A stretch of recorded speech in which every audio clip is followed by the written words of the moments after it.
Hey everyone, it's Bess Navarra from Music Direct and musicdirect.com. Nice to see you on our Facebook page wherever you are around the world and here in our city of Chicago. We hope you're doing well during this unusual time and making the most of it through your favorite music and other good stuff that you have chosen to enjoy life with. If you have something going on in your life in terms of music, we certainly invite you to visit our website at musicdirect.com. We're also open and welcoming you with a phone call, of course, at 1-800-449-8333 throughout the U.S. If you've never heard about Music Direct before, here's a chance to do so because Music Direct is a multi-channel merchant specializing in, you guessed it, great audio, music and equipment and accessories, and all the great products that help you enjoy music in every way, whether it's personal headphones, whether it's speaker cables, interconnects, turntables, DACs, streamers, amplifiers, multi-channel products, you name it, Music Direct is always at it. And we've been doing that for many years, more than 3 decades to be precise. It's one of the reasons why you have come to us for your great needs of music. So once again, be sure to visit us at musicdirect.com while you're here during this great conversation. Also, if you're part of our social media community, share the love. Show your friends and others about Music Direct by liking us here at Music Direct's Facebook page, and also follow us on Twitter and Instagram. We'd love to see you, your equipment, your music, your stories, and along the way, we'll also tell you about our stuff too. And if you sign up for our Soundbites emailer, you'll also be able to get news about products that are coming up for sale, new product introductions, great closeouts, new music releases that are going to be coming out that you can pre-order. Tons of great stuff, but it all begins with our Soundbites emailer. So be sure to sign up for that if you'd like. As we said, this program has been all about conversations in the listening room. It really started out as a need to reach out to you good folks to make sure that you're doing well during this unusual time. Heaven knows that much of the country is going through a lot, and we know that we want people to be safe, but we also want them to be engaged in what it is that he or she is listening to these days through their equipment and through their music that they're buying and playing and streaming and listening on a regular basis. So it's always appreciative about that. And we thank you for doing that and being part of our audience. Our guest today, gosh, when I first met Lenny, the first reaction I got is, who is this ball of energy? Who is this very, very proud man, this very intense creature who, with his guitars, playing at Axpona and just being really, really excited about the medium and about us as people. His career spans everywhere from running an audio shop to just being pals with people with the likes of the band Wilco and more. And he is now part of our team over at MoFi Distribution. That's our sister company. And I'm tremendously pleased to welcome him to our program. Lenny Mayeux, coming to us from his home near San Diego, California. Thanks for being up so early to join us. How are you? I'm doing well. Thank you for having me, Bess. It's a pleasure to have you with us. As I said at the onset, getting to know you is like getting to know a ball of fire because you really bring a lot to the table in terms of your great acumen and knowledge about audio and music in general. But as we got to air, I got to know Lenny the person. So if you don't mind, let's touch, hit that touch point for a minute. And one of the things we talked about going before airtime is that we have a slight interconnectedness with the band Wilco. You more so than me. All I did was welcome Jeff Tweedy to our showroom one day, and I found myself helping set up his turntable to take home. But you have a bit more of a broader brushstroke on it, and how this connects your life in our industry with good folks like them, and how music is also part of the equation to Lenny's sort of biology, as it were. So tell us a little bit about that, if you could. Yeah, well, what it is no matter what I'm doing, I went to law school, I've been in the military, I've done these things. I seem to always come back to music, even in the military. I was just married. I thought I was going to Arkansas. I put in AK. That's Alaska. So I ended up in Fairbanks, Alaska. My wife was very upset about that. We had never seen snow, two little bitty Louisiana people. And my sponsor, the gentleman that was there before me that picked me up from the airport, was named Mike Godfrey. Mike, believe it or not, was military Kenwood sales. Out of all the military in Fairbanks, I happened to meet the one audiophile. So he gives me a job, a second job in the military, and no matter what I did, even if I was writing contracts, I'd bring it back to audio. This is what I was meant to do. This is what I do. This is my DNA. I don't drive really well. I don't do other things really well. Music, audio, this is what I do. One of the things I can tell you is probably a perfect storm. Why I'm the way I am is I had two brothers. I was born in '69, so I took their '70s record collection. That beautiful, glorious from the '60s influence of British invasion to, that '70s folk, yacht rock stuff. I just fell in love with it, and it became a life's passion to get closer to that. So your question about Wilco is, I was helping a friend out that was selling super high-end soldering irons, and I happened to call a guy named Tim Schroeder in Chicago. Tim makes very high-end guitar amplifiers, so much so, this is a guy in Chicago building these things one at a time. And you remember right by your booth at Expona, he's the gentleman that brought all the guitars and brought Jimi Hendrix, actual Jimi Hendrix Univibe to Expona. And you I could play remember it. that. Oh my Yeah, gosh, he's yeah. just a cool dude. I mean, you could touch something that helped create, Electric Ladyland. It's just, to me, that is mind-blowing, the amount of mojo that was just floating off of this little device. Well, I met Tim because I was helping Lori Fortune, whose father passed away, that started this company, Edson. She became the new CEO. She's like, help me with sales. So I just call Tim. Hey, Tim. Of course, it gets to audio. He's an audiophile, man. He's really into it. He now has a little audio shop. He does BAT. He does Fikert. He does great little business.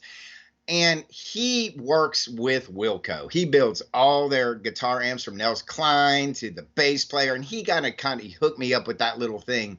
But where the Jeff Tweedy really comes in is I really like what they're doing aesthetically from a band, not just their music, how they do it. To me, they're the opposite or the beginning chain of an audiophile journey. Nels,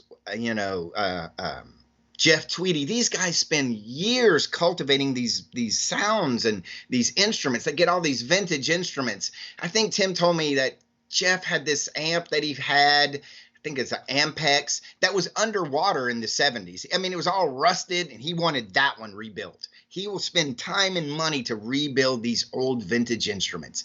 And I've always thought it's great is our part of that journey is we pull that off the recordings. These little details, the difference between a 1958 guitar and a modern guitar, these little tonal differences, because you have to realize a lot of materials that made vintage guitars were not available after World War II. They were called pre-war guitars and post-war guitars. Nickel, some of these metals were considered to be important for the war effort, so they weren't allowed to use, so they had to use alternative. It's during those alternative years where they use these weird metals that there's certain tones, certain sounds that you just can't get today. And these guys will spend time and effort to find these instruments. And then high-end audio, or hi-fi, I like to call it, gives you that. Not just the sound, but the music. Nels Cline's hearing this timbre, and he's hearing how it resonates and how it makes him feel. From a guitar player, guitars will sound similar, but they play differently. The way that you touch the string, how springy it is, how responsive it is, how percussive it is, and that makes you play differently. Therefore, your sound is different. I love that. Rhythmic complexities, dynamic shadings, not just how the guitar sounds. It's the sound of the pick. That how is it a 10 millimeter pick, a 5 millimeter pick, a 0.2 millimeter pick? Does it have an attack, a leading edge? All these things that we talk about start with the music. The musician's putting that on the wax, man. We're just trying to pull it off. And these electrical, magnetic, mechanical devices allow us to do that. And I'm fascinated by that, and I'll be fascinated to the day they put me in the dirt. What a great memory, and I think that's wonderful that you're really just enjoying it as you have, and you've been so passionate about it. So I want to ask you, because in some ways this is a bit of a guidepost for me, because knowing you as I have, it's only been a very short time, but you've been in the industry for many years. Hmm. I'm wondering how you, in general, just got into this crazy business of audio. You know, you've been a dealer and so many other things. Where where does the story really begin to pick up for Lenny? Again, the story is who I was, stealing records from my brothers, listening to him, being fascinated by sound, audio, music. I just loved it, man. I found a paper I wrote in 8th grade, how all this music, the Go-Go's, nobody will know this in 20 years. We'll remember the Rolling Stones and Prince. That's what I wrote. It was all about, and you know what? I was right. We're still talking about Rolling Stones, and we're talking about the genius of Prince. I just loved the music. I would write my own record reviews. I had my own little Rolling Stone magazine in high school. You know, I just love it. I love everything about it. I love musicians. I love their journey, that they could have done something else, but they chose to make art. I just love that. So I started with that love of just audio. And then my father was a college professor, and it used to be very common. You'd have hi-fi stores right next to universities. Of course, during the summer, I'd go hang out at the university, and I'd go to this store, and the guy named Alan would kick me out all the time. Just get out, because I'd play with this Nakamichi deck, you know, just press buttons, you know. And he was like, get out. Well, one time he was busy, and I was in there. I'd sneak in. And I sold a system, 12 years old. I sold this beautiful system to these people, and they thought I was his son. So after that, he let me hang out, and he told me all the people in town that had great hi-fi. You're talking about Goldman stuff at the time. And I rode my bike to their house, Bess, and knocked on their door and said, can I hear your hi-fi? It was about 20 of them. Out of 20, only one said no. They invited me in. They treated me like a king because I was interested in something that they were passionate about that not everyone got. You know, and I remember listening. It was a doctor, a cardiologist in town, and he just stood there and his eyes closed, and I could see that music connecting with him. And he got so excited. It reminded me of Harry Met Sally. I was like, I want to hear what that guy's hearing. You know, I got to hear that. What does he hear? Because it was tactile. It felt on his skin, and it was a beautiful Beethoven piece. Oh, the joy. And that choir comes in, and it was religious to him. And I really gravitated to everything about that. And they gave me pieces. They helped me on that journey. And then when I got to military, I got a job with Kenwood.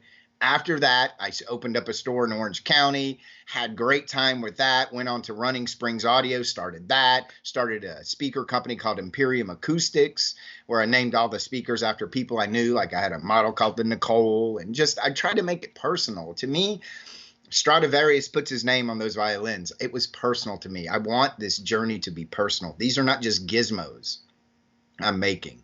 These are conversational pieces. When I design stuff, I'm putting my understanding of music into that, and I like it played back. So now I feel like I'm part of the music system. They're important to me. They're just not afterthoughts. Everything on the things that hi-fi designs has a reason. There's purpose. And I love to explain that to people. It's not just a tray. I can explain why that tray comes out, how it's balanced. I love that. To me, audio comes in two parts, your mind and your heart. Some people like the mind of it, you know, that specs, digital, has to be that way. And see, some people are all about the emotion. I'm both.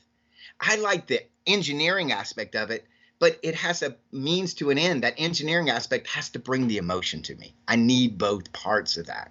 You know, I need both pieces of bread for my music sandwich.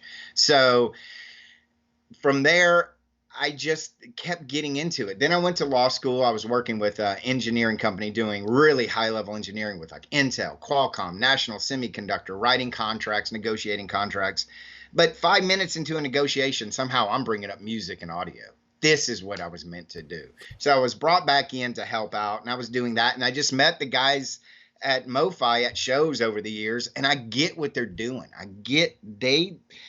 At the beginning of it, man, it is about the music. We are a record company. We believe in what we're doing. So when I met those guys, John was just excited talking about the Abraxas One Step as he was the gear. There was no different level of enthusiasm. And that's what it attracted me like a magnet to that the music is just important to them as it is to me. And a lot of people in this industry like selling gear, but they don't it's not about the music for them. It's about the music for me. It's about the music for MoFi. It has to be. I couldn't agree with you more. I think one of the great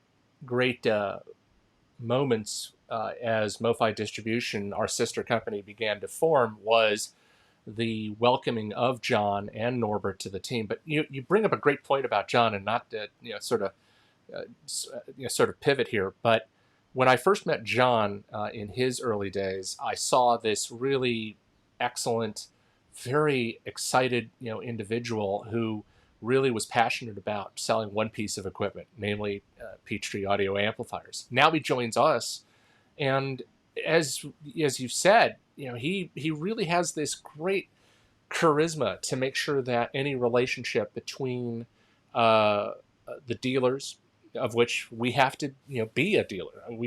MoFi is a completely separate entity, but when we work with people like John, or work with John in general, we get a much more refreshed feeling about the equipment we're talking about to our customers. Mm-hmm. But we also don't get lost in the crazy language that sometimes causes that sort of gray area of like, what, and that's what I really find fascinating. So the fit for you to work with John, as you described, is nothing short of spectacular. So, I obviously you get hired this year, and we're like, he's ready to go, and then suddenly, you're not going anywhere.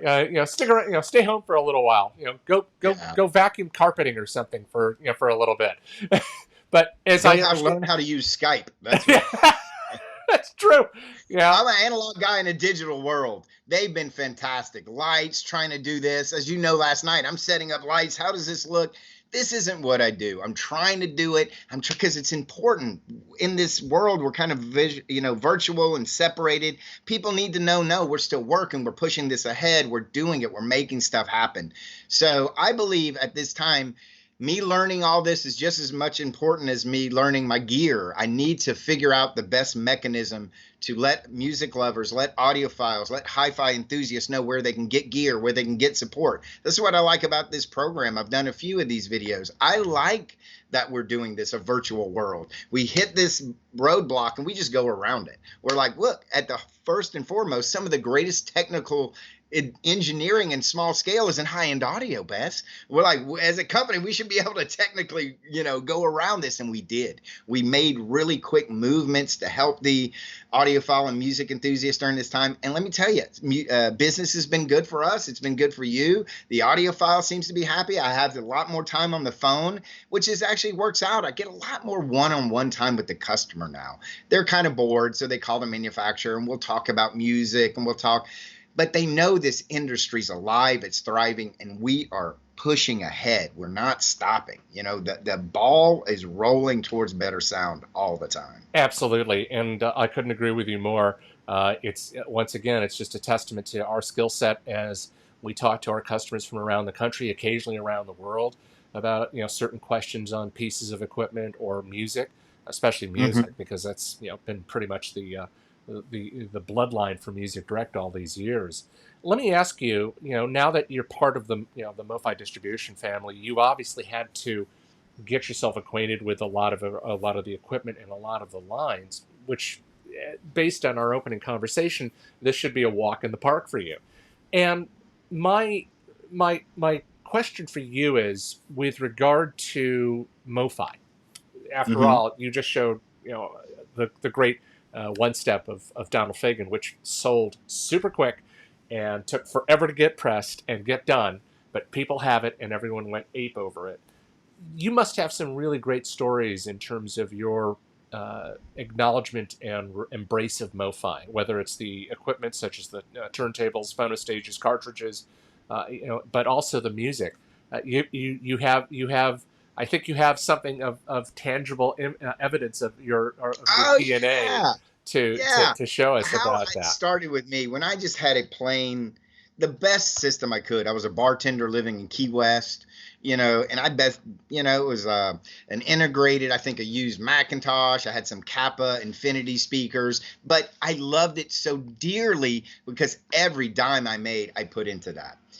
And I had a good software collection. I had some records and some CDs, but I was in 1989. I was in a store in Miami, Florida, and I saw this Pink Floyd's Wall on Mobile Fidelity. And it still had the little opens up and it looks like a brick wall. And I was so proud to own it.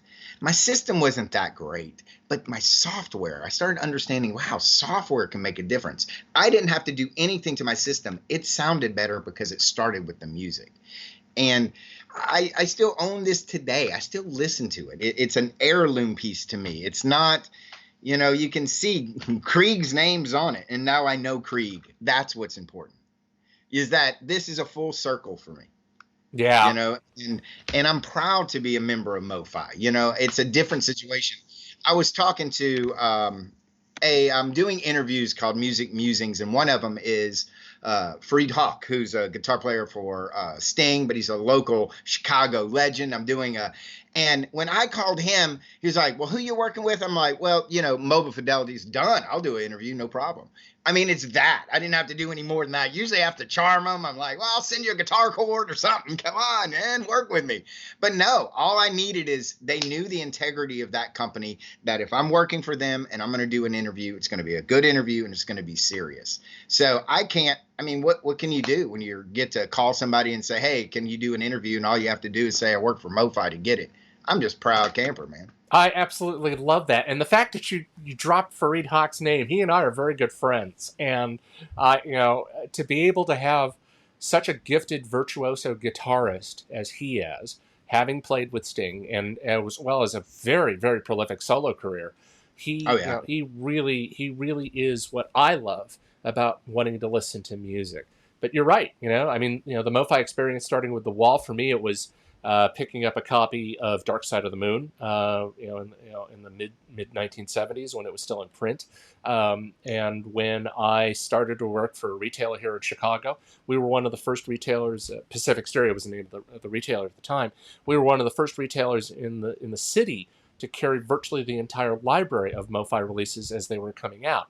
So yeah, Spandau Ballet, true. Yeah, I'll get that.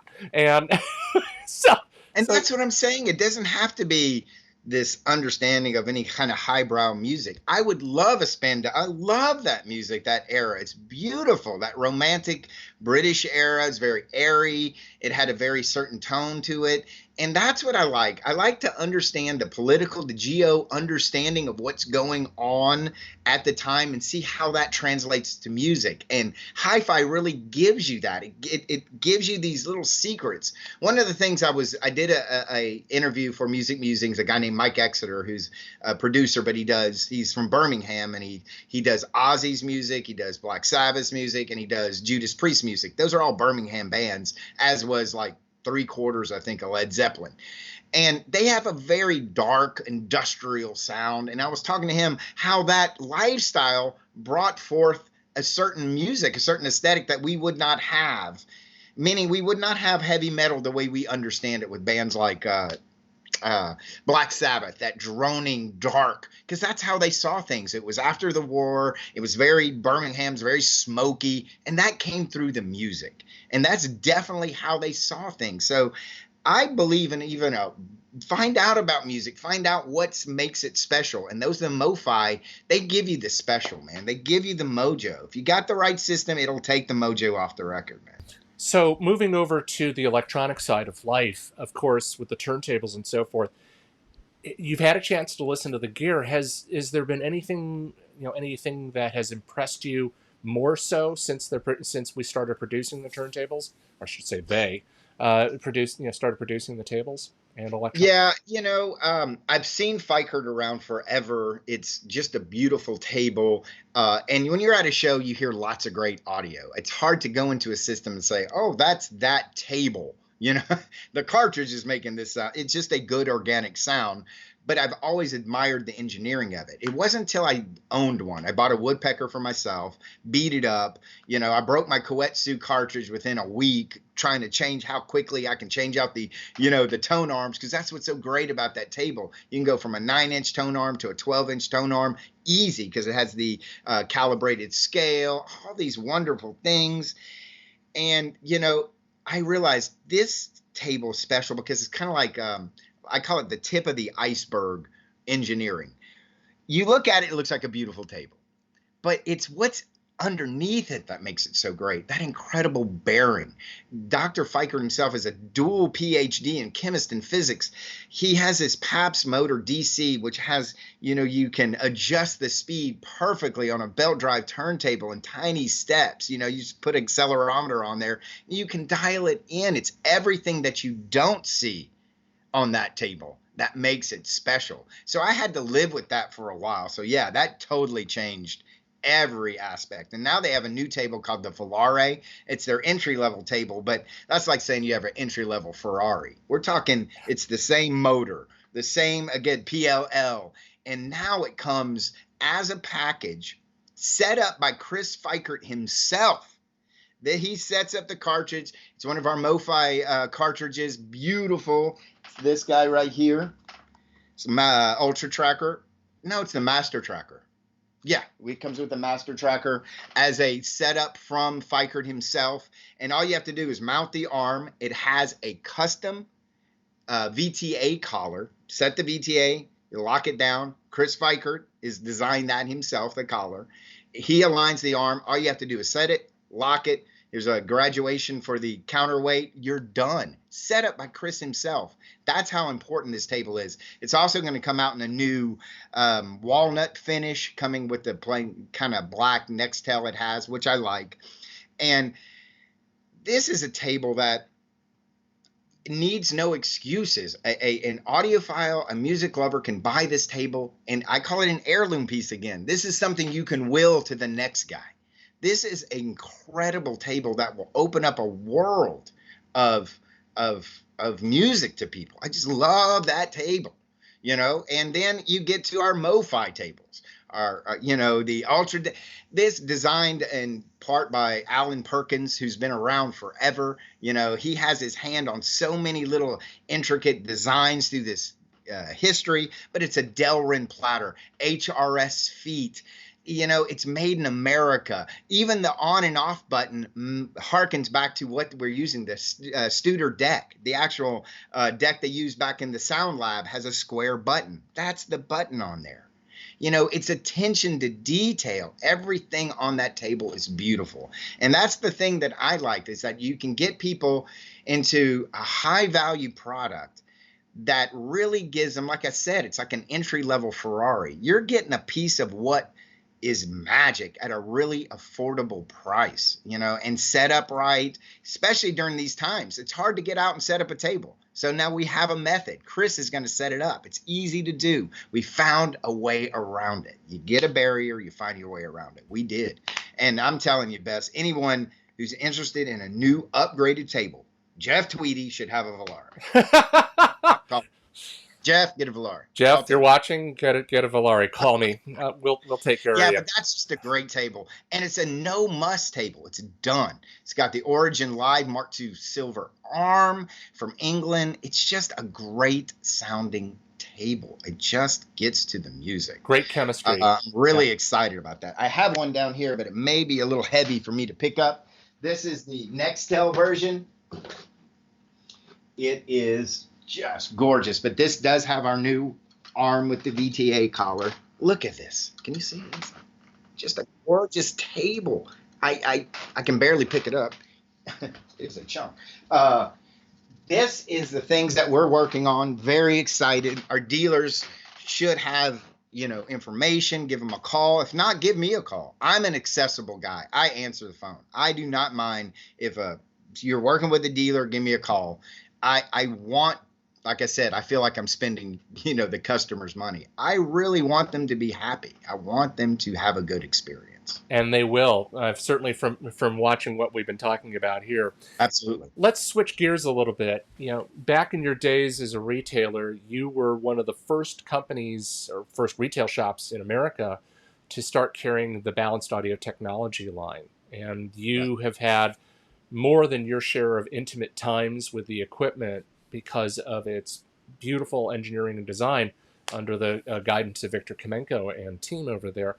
I guess my question is, what can you tell us about your learned experience about BAT from a retail perspective, and how it helps helps people interested in knowing that line, and also what made that brand so special for you when you were talking about it, as you are now in this case too. I love that question, Bess, because it's going to answer it how I answer all questions. Music. If you go to Facebook right now and you put in Eric Bibb Connected, Eric Bibb is this blues artist, went to NYU, went to the School of the Arts. His father was Leon Bibb. His uncle is Paul Robeson that sang Old Man River. He used to be like babysat by Odetta. The first person to teach him a guitar chord was Bob Dylan. This is this guy. He's an incredible blues artist, but he was having a hard time making a living making blues in the 70s. He moved to Sweden and he was on Opus One, and he had this great record called Spirit in the Blues. I am in early 90s CES, my first CES. I don't know what I'm doing. It's at Alexis Park, and it was just stuff, sound everywhere, crazy stuff. I was overwhelmed, and I'm walking by this door and I hear Eric Bibb coming out of this room. And I just turned around and I walked in and I sat down, and that was Balanced Audio Technology. Jeff Poor was spinning, Spirit in the Blues. He had ESP speakers. I still remember that. And I just needed a break, and I connected to that music. So much so, I have my own Eric Bibb Connected web page. I was importing his music. I used to do concerts with him. It changed my life. Bat changed my life. That music did what it did. It caught me. It brought me in. It demanded to be listened to. This is important. And after that, who's Eric Bibb? Why does he sound? I got into it. I got to know the man. I'm the type of guy that calls these people. Hey, brother, what's up? I want to know about you. I like your art. But Bat gave me that. Bat is...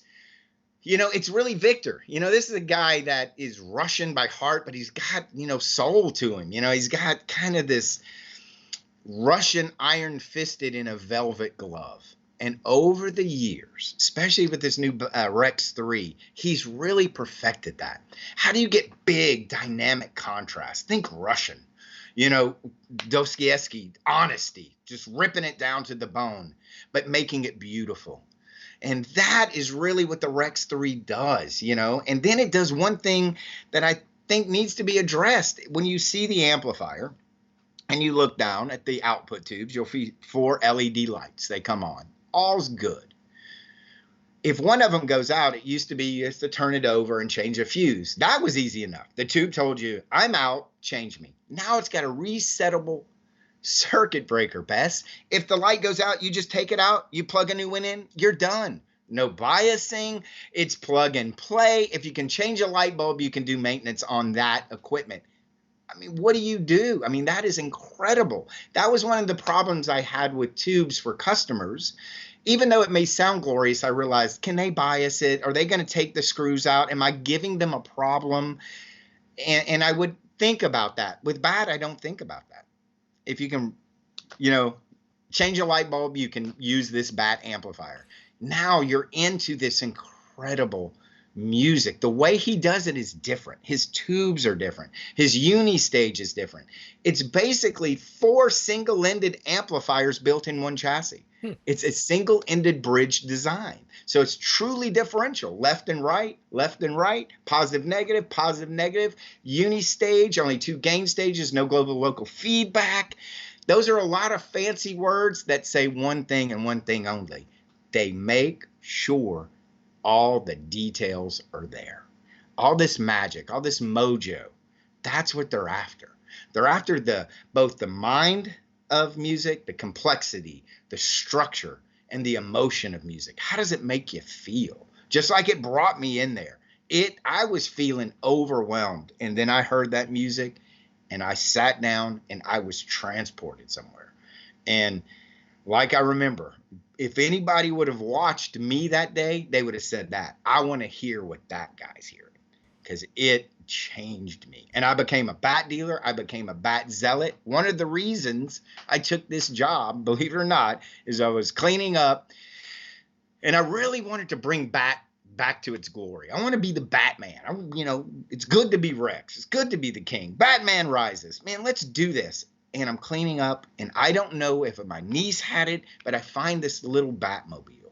And my wife looked at me, Nicole, and said, "Man, this is meant to be." And I believe it. Tim Schroeder right now has the Rex at his shop. This is a guy that builds, like I said, this little small amp designer. One night he had Rusted Root playing, Andrew Bird, and Wilco on like Jimmy Kimmel, all the big late night, a little one-man shop, and every late night show had his amplifier on stage. That guy called Steve Benarski personally and said, "This is the greatest amp I've ever seen made."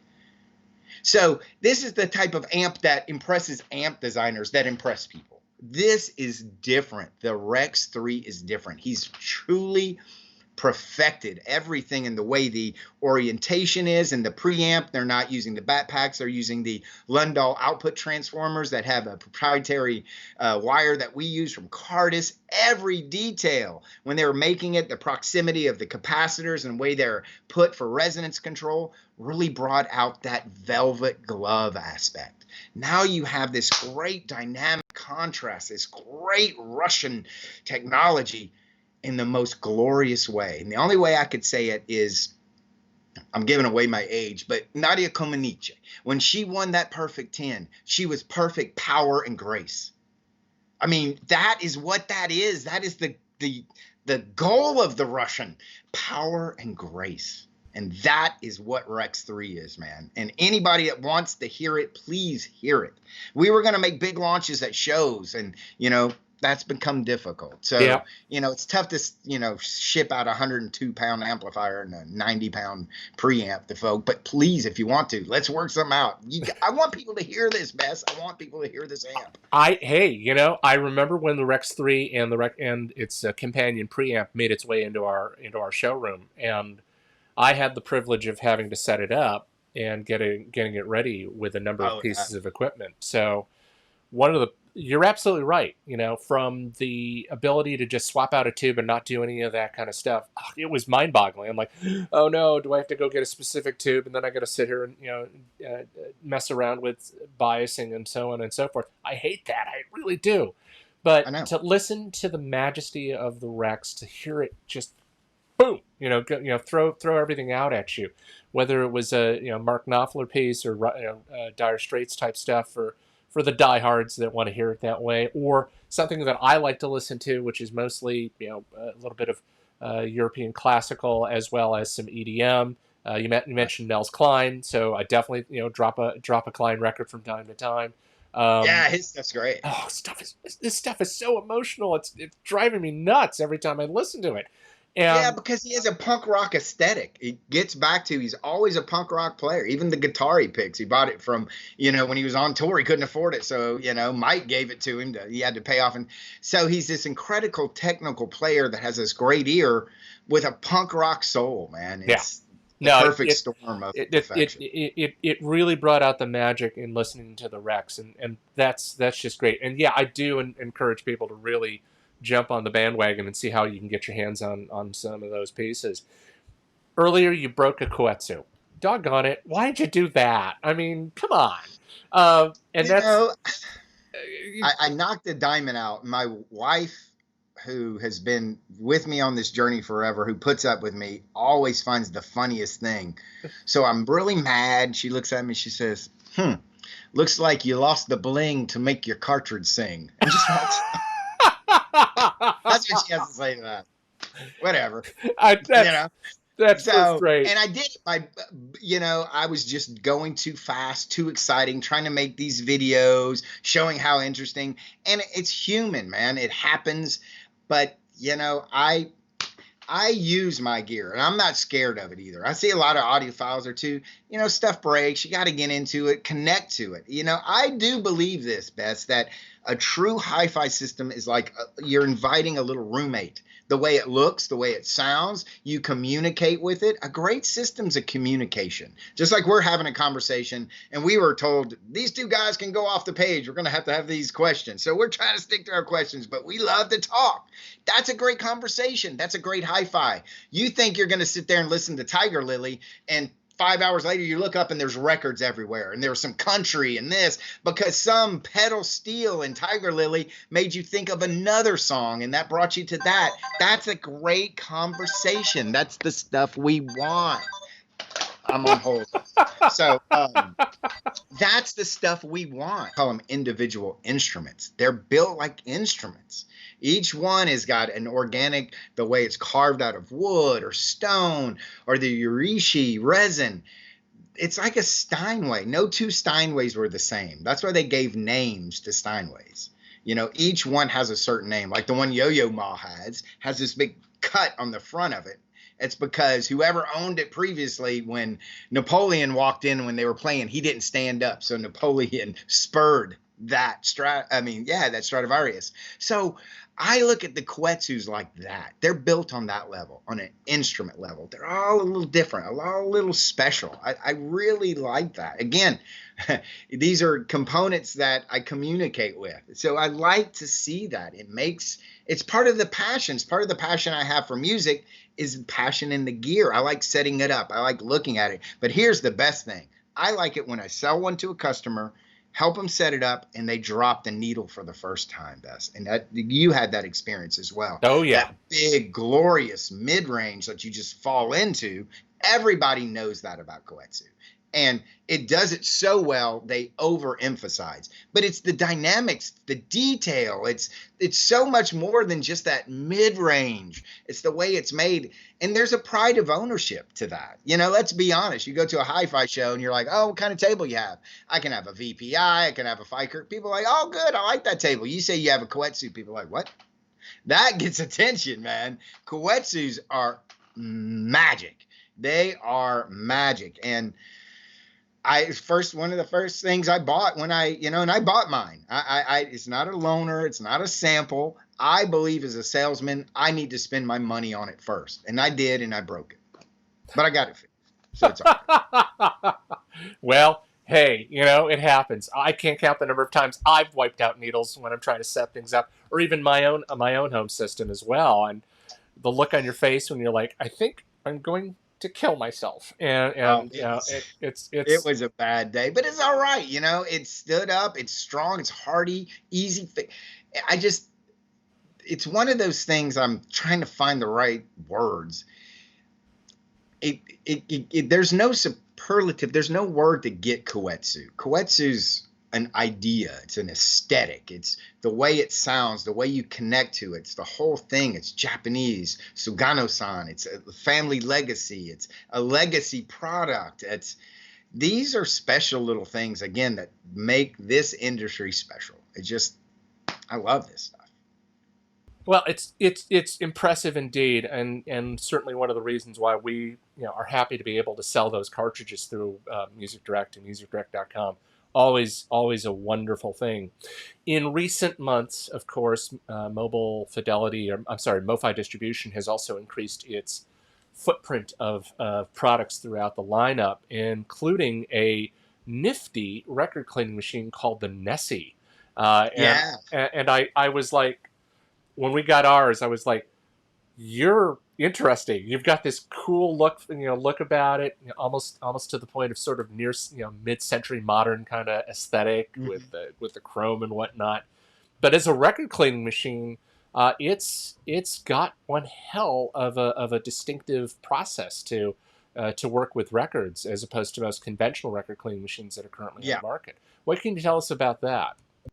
Well, first of all, it's German. So it's German engineering, German precision, and German conception. So they're building it to look pretty in a room. It's got acrylic accents. It's got chrome. Because let's face it, we have beautiful gear now. The gear is gorgeous. A beautiful Fiker table. If that's in your listening room, you want an attractive record cleaning machine as well. So they check that box. But that's not the thing about it. It's super quiet and it's super easy to use. Let's take, there's some great cleaners out there, ultrasonic. But ultrasonic cleaners are only as good as the person doing the ultrasonic cleaning. You have to have pre-process it. You have to do this. You have to take care. And it takes a while for each thing. And it's a great process and it does a great job. But if you are a little lazy or you skip steps, it's not quite as good. That's really where the Nessie comes in, to give you that kind of performance. But you put, you press a button, it's automatic, it's easy to do. You can do multiple records in a day because it's quiet, doesn't give you fatigue. It just checks every box. But really what it does is you put it in a room, you follow the instructions, and it does performance just great. John does a great video, and this is what I'm saying. Brand new records out of the sleeve, Miles Davis.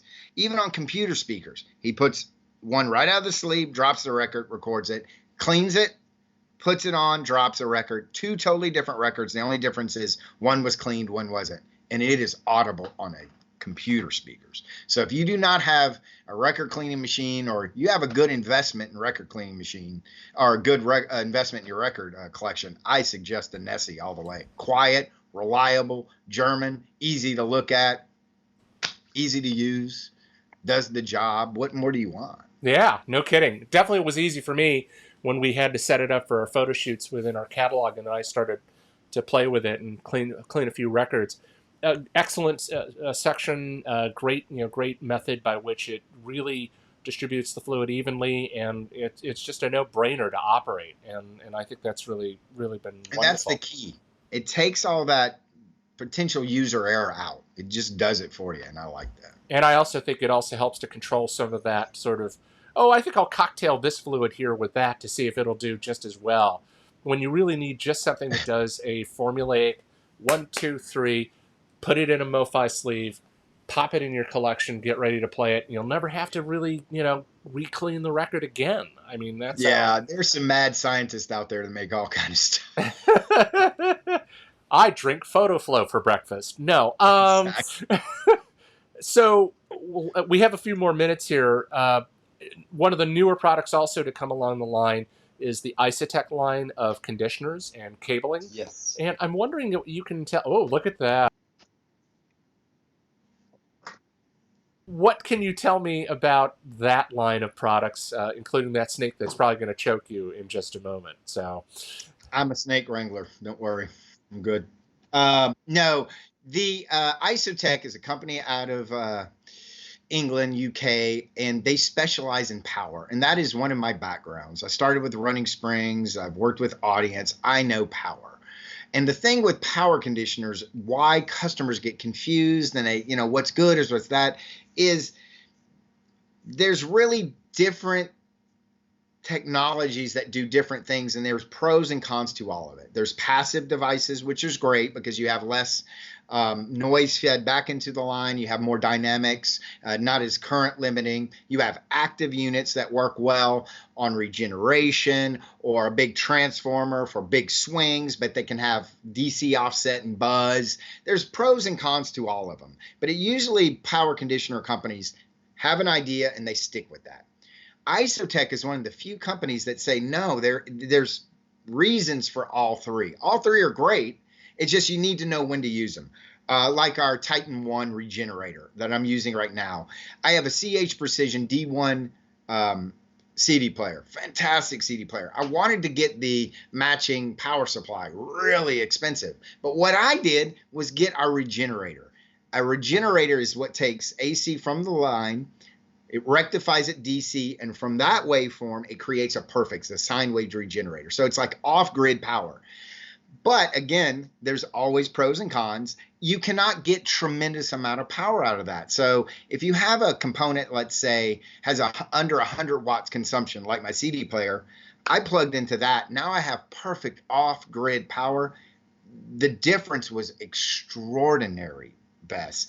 That's how you use regeneration correctly, at a component level, not at a system level. You see, most people try it at a system level because they said that's the way we make it and we have to have a device that has multiple, but that's not what Isotech did. They actually looked at the technology and said, no, for this, it really needs to be at a component level and low consumption. If you work within those parameters, it is incredible. Now they have active units, which have more system based where you can have more like the Sirius, it allows up to 8 to 6 components, and that's more of your traditional type active passive hybrid. Then they have totally passive units like the Titan for their amplifiers. So that's what I like about the Isotech is it's not about what technology, it's a solution. No matter what your AC issue is, do you need a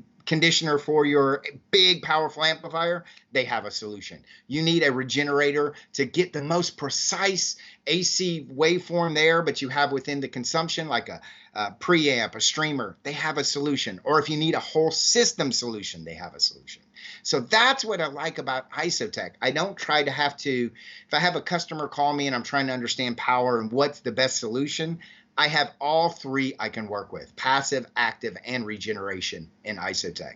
Music Direct has now brought on more of that. I want to do more training, help you guys understand it, like demystifying what this is. This is our synchro power cord. What this is say that you have a big amplifier and you don't necessarily have the budget right away to get a very powerful, high bandwidth 32 amp conditioner, but you have a noise or you realize there are some AC issues with it. This will work right into the wall, but this does DC common mode rejection. So now if you have any DC offset problems, quiets that down without a problem, but you're going directly into the wall. So now you have all the dynamic contrast, all the instantaneous current delivery, but you are doing some noise suppression, which you need. Now you can say, well, what's my solution if I already have power cords? The Uni. It does the same job, except you take your existing power cord into one to the wall and then to your component, and then it isolates for DC. So again, Isotech is a great product because they're not trying to make you go to them. They ask, what do you need? And we have a solution for you. And as far as build, as far as engineering, as far as forward thinking, they are on the lead of that. And I've worked with lots of power conditioning companies, and these guys are always pushing the envelope. Recently, your colleague Ben Newhall came to our office pre-corona. Yeah. And Ben's a total dude.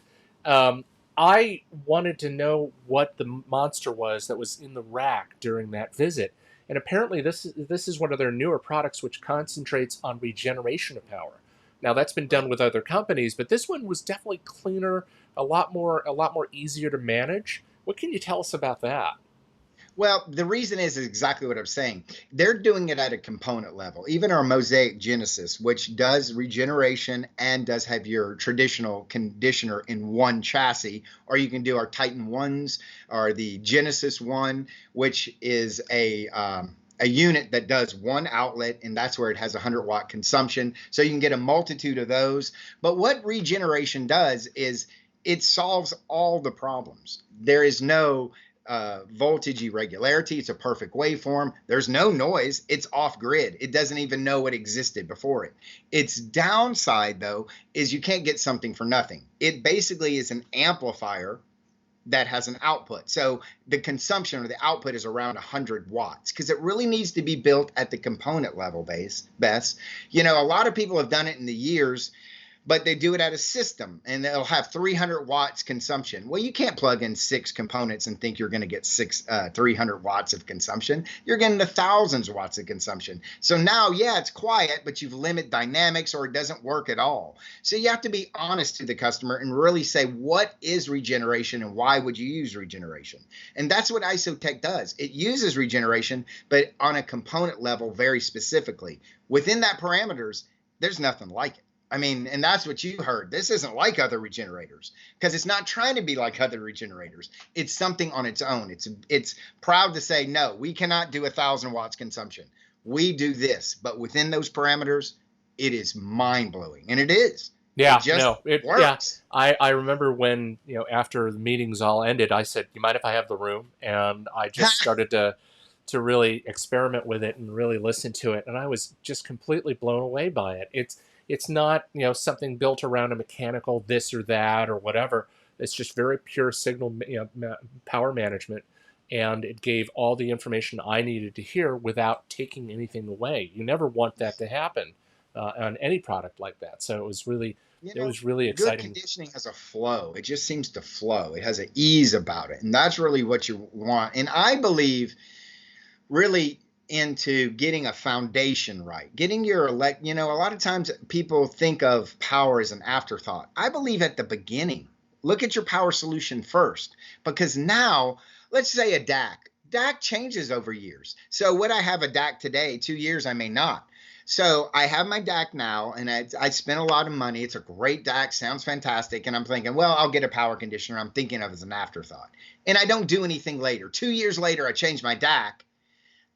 If I had done the opposite and spent all and understand from the beginning a great foundation of power, no matter when I upgrade, I'm guaranteed 100% investment. Return on investment. The foundation is there. So now I replace my new power conditioner. I replace my new DAC or streamer later down when digital changes. Am I getting 100%? I don't know. How good is my power? Because now I'm limited by my power. Where if you get the best power up front, and then as you go into your components and change and upgrade, you're guaranteed 100% return on investment and performance because your foundation was there from the beginning. So I want customers to understand, think of power up front. Think of that like racks, isolation, these foundation kind of equipment up front. And those really should be thought of a good investment, because then down the road, if you get, great speaker stands, if you then upgrade your speakers from like a Wharfdale and get something like one of the stand mounted Piegas upgrade, if you had the right stand from the beginning, you don't have to buy a roof stand with it. You get the performance right away. These things that most people sell after the fact, I want to sell to begin and then build the system upon the foundation. Well, that's great. And on that note, my friend, we've run out of time. Oh my gosh, I couldn't even tell you about my super heavyweight champion. Guys, made by HRS. Anybody with a turntable that's got a heavy platter, I love this thing. I just want to talk about it. And it comes in this new bamboo case. It's fantastic. Bess, don't cut me off. I got stuff to talk about. No, buddy, it's been fantastic. We should do this again. I could talk all day, man. I know we could, and boy, that was great. Those critical seconds as we get to sign off. Yeah, I got all kind of stuff down here I'm grabbing. I got more time. Yeah. Lenny, really, give me a call. Give you guys at Music Direct a call. If there's something that we can do for MoFi Distribution to help the enthusiast, let me know. I want to do it. You will, and we are so appreciative of you joining that team, and I'm looking forward to more wonderful excursions with you when you and we all return as a happy family back in our offices in Chicago. So, yeah, Pequods. I keep hearing about Pequods. Yeah, that's the official pizza joint for MoFi. So, fans who don't want to go the traditional traditional deep dish route, will definitely do a Pequod. Enjoy that blatant plug. Why don't you, Pequods? On that note, thank you so much, Lenny.